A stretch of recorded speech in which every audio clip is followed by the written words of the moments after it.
Hello students, in this presentation I will discuss about the chromosomes. We know that the eukaryotic cell contains a prominent nucleus. The nucleus contains the thread-like structures which are called as the chromatin. This chromatin were first observed by Carl Nageli in 1842 as darkly stained structures in the nucleus. In 1876, Balbiani described rod-like structures that were formed in the nucleus before the cell division. In 1879, Walter Fleming used the word chromatin to describe these thread-like structures that stained intensely with basic dyes in the interphase nuclei. The word chromatin comes from the Greek word chroma, which means the color. Fleming suggested that the affinity of chromatin for basic dyes was due to their content of nuclein. Nuclein, we know, is a phosphorus containing compound isolated from pus cell by Mischer in 1871, and we now know this nuclein as deoxyribonucleic acid or the DNA. In 1888, Waldeyer used the word chromosome for the interphase nuclei rod-like objects observed during the mitosis. Chromosomes are concerned with transfer of genetic characters from one generation to the other generation. Hence, the chromosomes are referred to as physical basis of heredity. Sutton and Boveri proposed the chromosome theory, which states that chromosomes are the vehicles of heredity. The number of chromosomes varies from species to species, but the number is constant for a given species. Therefore, they are of great importance in determination of the phylogeny and the taxonomy of the species. The somatic cell or the body cell contains two sets of chromosomes. This number is called the diploid number, which is represented by 2n. The gametes contain only one set of chromosomes. This number is called as haploid number and it is represented by n. The lowest number of chromosomes is 2, that is diploid number is equal to 2, found in the roundworm Ascaris megacephala.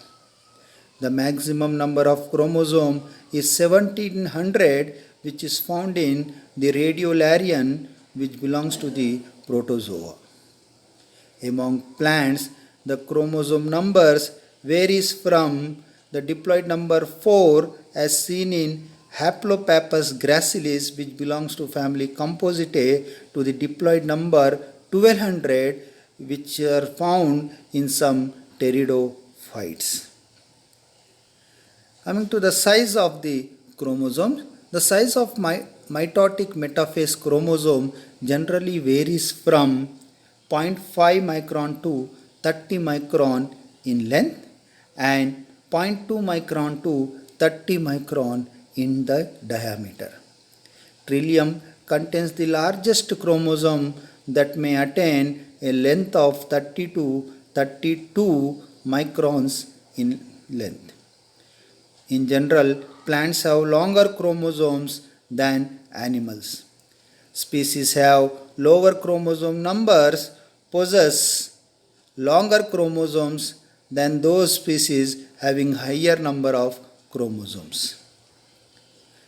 The mitotic metaphase chromosomes are the most suitable for studies on the chromosome morphology. The chromosome shows the 5 parts. The first is the chromatids, the second the centromere, third, the secondary constriction, fourth, the satellite, and fifth, the telomere. Coming to chromatids, the chromosomes contain two identical spirally coiled filaments or arms which are called as the chromatids. Each chromatid contains a single DNA molecule. The two chromatids of a chromosome are held together at a point called the centromere. The DNA of each telophase chromosome replicates during the synthesis or S phase of interphase. This produces an identical copy of chromatids so that during prophase and metaphase the chromosome is made up of two chromatids. Since the two chromatids of prophase are produced through replication, these two chromatids are referred to as the sister chromatids. The two chromatids separate during the anaphase and move to opposite poles. As a consequence, each chromosome is represented by a single chromatid during telophase. The region where two sister chromatids of a chromosome are held together during mitotic metaphase is known as centromere. Under light microscope, the centromere generally appears as a constriction in the chromosome. Therefore, the chromatids is also termed as primary constriction. Centromere divides the chromosome into two parts called the arms. In most cases, one arm of a chromosome is longer than the other. Hence, the longer arm is called as the Q arm and the short arm is called as the P arm respectively. There are two cup-shaped disc-like structures in the centromere which are called as the kinetochore. They contain highly repetitive DNA with special proteins attached. Under electron microscope, the kinetochore shows a trilaminar structure.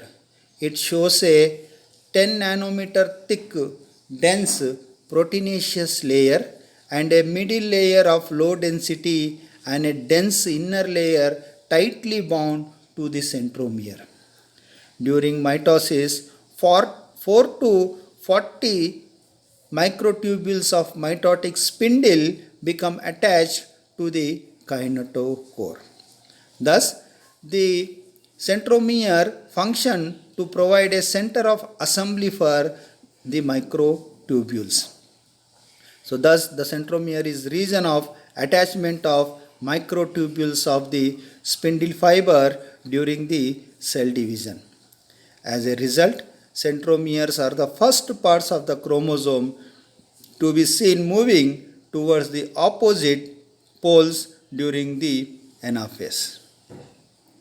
Depending on the position of centromere, the chromosomes are divided into different types. So the first is the metacentric chromosomes. Here the centromere is located in the middle of the chromosome, forming two arms which are of equal in length. During anaphase, they appear in the shape of V. The second type of chromosomes are the submetacentric chromosomes.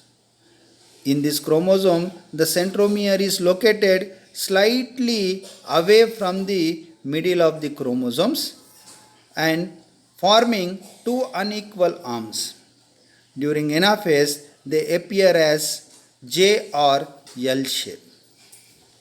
Then comes the acrocentric chromosome. Here the centromere is located close to one end of the chromosome, forming two unequal arms. in which one arm is very long and one arm is very short.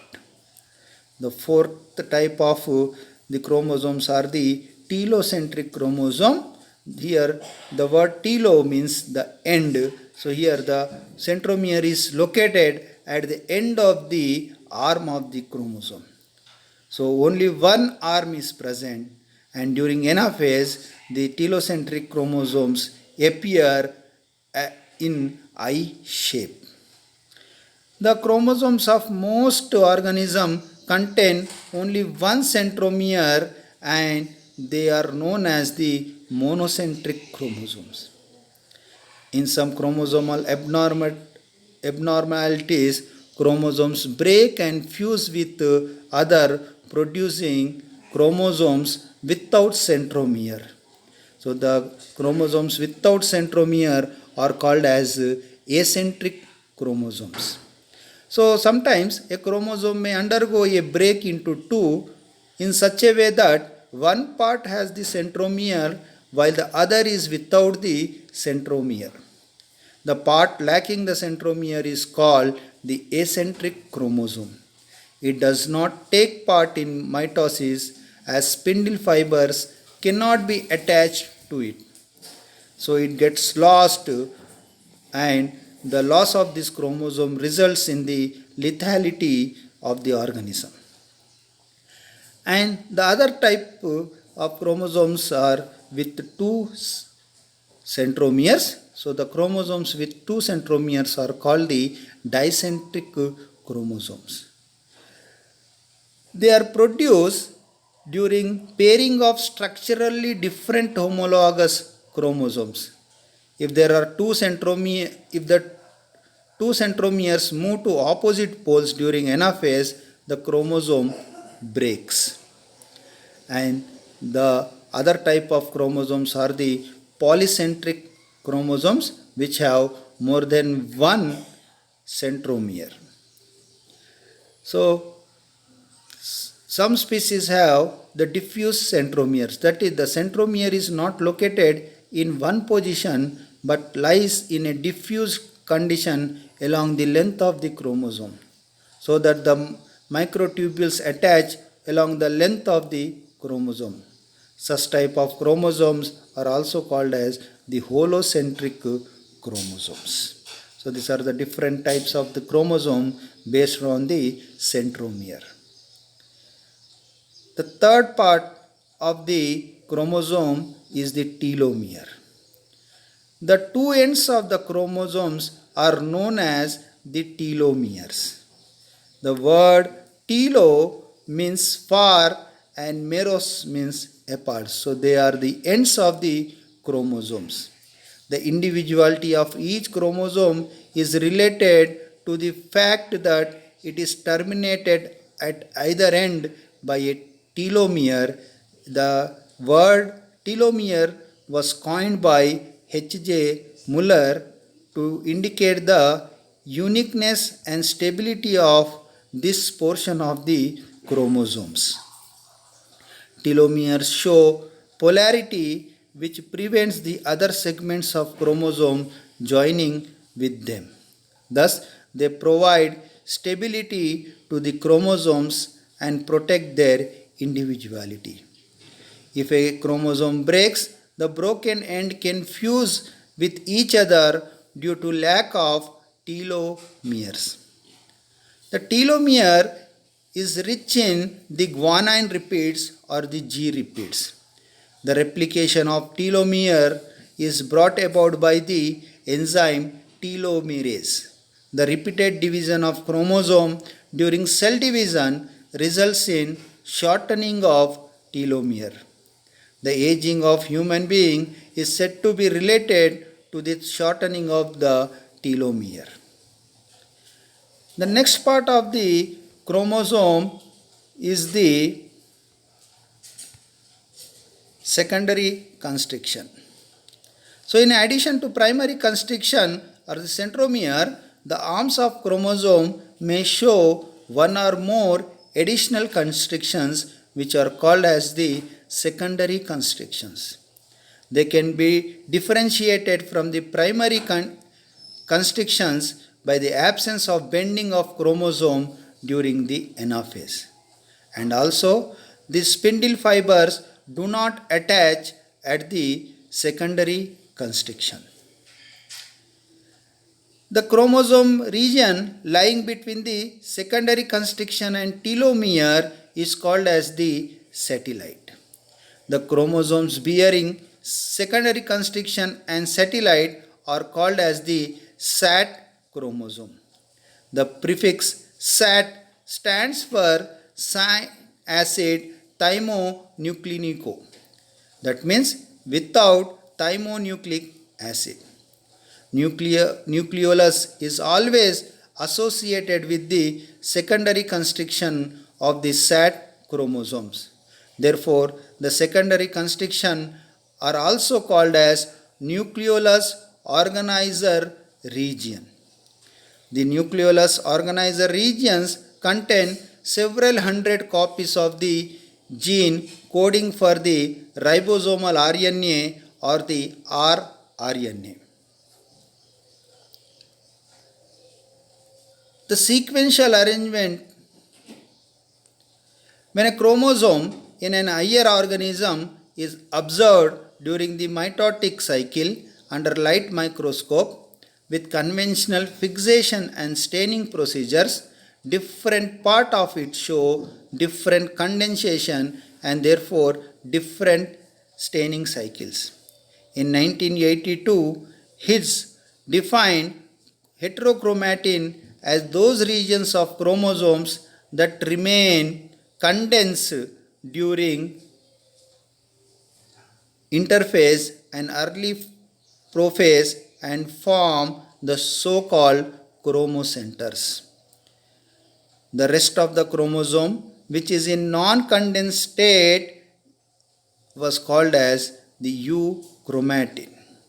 The heterochromatin regions can be visualized as highly condensed regions that stain more strongly with the stains, whereas the euchromatin are partially condensed and they stain very lightly. It is thought that in heterochromatin the DNA remains tightly packed in the 30 nanometer fiber, which probably represent the configuration of the transcriptionally inactive chromatin. So heterochromatin is transcriptionally inactive, means it does not participate in the protein synthesis, whereas euchromatin is transcriptionally active, means it participates in the protein synthesis process. The heterochromatins are of two types. The first is the constitutive heterochromatin. This constitutive heterochromatin is permanently condensed in all types of cell and it is present in the same position on the two homologous chromosomes as it is inherited. The second type of heterochromatin is the facultative heterochromatin, which develops later during the course of development of the organism and is condensed only in certain cell types or at the special stages of development. Constitutive heterochromatin in both paternal and maternal chromosomes respond directly and similarly to development since it is inherited. Facultative heterochromatin is related to development, but it occurs in one of the two genetically alike complements so that the two chromosomes behave differently. Its significance is due to its capacity for shutting off normal gene function for relatively longer or shorter periods during the lifetime of an organism. So, these are the two parts of the chromosome based on the staining properties. Now, coming to the karyotype. The sequential arrangement of all chromosomes of an individual is called the karyotype. As you can see in the picture, the karyotype describes the chromosomes of a cell in terms of the number, the relative size, the position of the centromere, the length of the arms of the chromosome, the position of the secondary constriction and the satellites. A diagrammatic representation of a karyotype of a species is called as ideogram. Generally, in an ideogram, the homologous chromosomes are arranged in a series of decreasing size. Thus, the largest chromosome is placed in the first position and the smallest one is placed at the last. The sex chromosomes are usually placed in their appropriate positions according to their size and are marked as X and Y. Now coming to the ultrastructure of the chromosome. We know that the length of DNA is far greater than the size of the nucleus in which it is contained. To fit into the nucleus, the DNA has to be condensed in some manner. When eukaryotic chromosome is observed in an electron microscope, it was found that the chromatin has a repeating structure of beads about 10 nanometer in diameter connected by a string of DNA. The existence of a repeating unit of chromatin called nucleosome was predicted from the biochemical studies.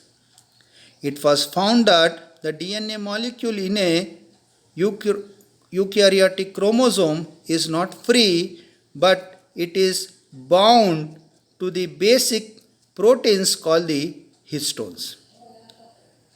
The histones are small proteins that are basic because they have a high content of basic amino acid, arginine and lysine.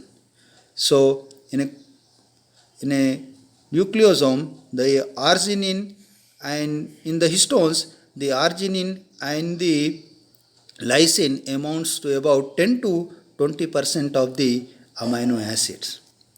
There are 5 major classes of histone. They are H1, H2A, H2B, H3 and H4. So these are the 5 major classes of histone. The DNA histone complex is the basic unit of structure in the chromosome.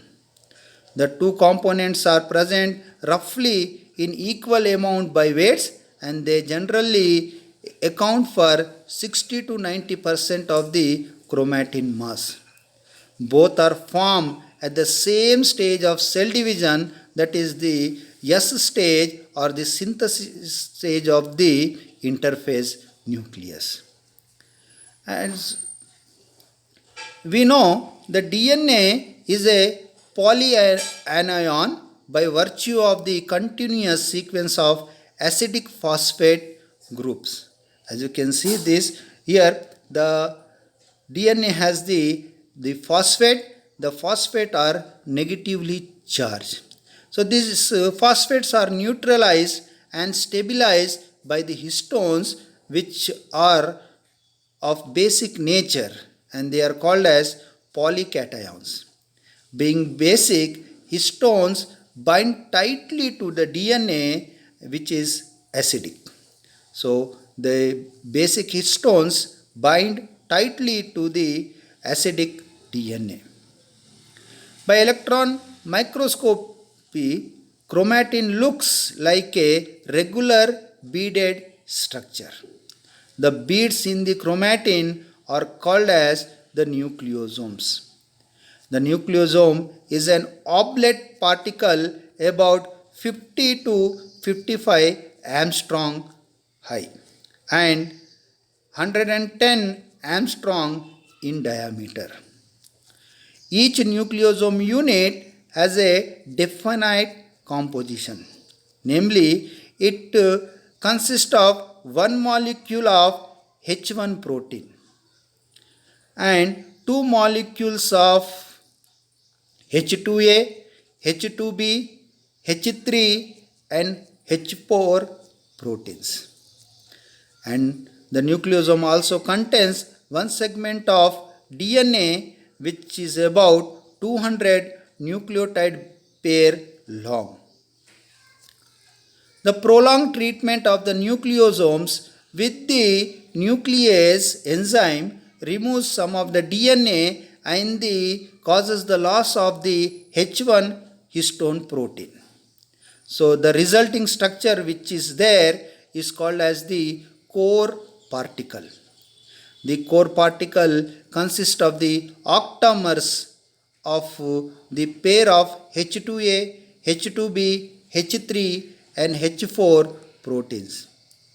Around this octamer, there is 145 base pair length of DNA which is wound in about 1 3/4 turns. Thus, the histones are located internally in the nucleosome beads with the DNA wrapped around the outside of the histone proteins. Thus, a histone consists of core particle. The histone consists of a core particle to which the H1 is attached. Possibly, the H1 also binds to the adjacent core particles to make a more compact structure. The H1 is not located internally within the nucleosome beads. It is external in the interbead stretches of DNA and it may be added after the beaded structure is formed. The DNA lining the H1 particle is called as the linker DNA. Its length is about 15 to 100 base pairs depending upon the cell type. The linker DNA is coiled or folded in normal state of chromatin. So, the assembly of DNA and the histone is the first stage which causes a 7-fold reduction in the length of the DNA. So, this is the first stage of the assembly of DNA and the histone. The beaded flexible fiber is of 11 nanometer wide and is roughly 5 times the width of free DNA. The second level of folding is the shortening of 11 nanometer fiber to form a solenoid supercoil with 6 nucleosome per unit. This is called as a 30 nanometer fiber. The supercoiled nucleosome is called as the solenoid structure. The third folding is the shortening of 30 nanometer fiber to form a 300 nanometer extended section of chromosome. Then to a condensed section of chromatin of 700 nanometer. Lastly, this condensation leads to the metaphase chromosome which is roughly 1400 nanometer. The folding of 30 nanometer fiber or the nucleosome structure to a metaphase chromosome is less well understood. Now coming to the functions of the chromosome. The main function of chromosome is to carry the genetic information from one cell to the others. Another important function of the chromosome is to protect the genetic material, that is DNA, from being damaged during cell division.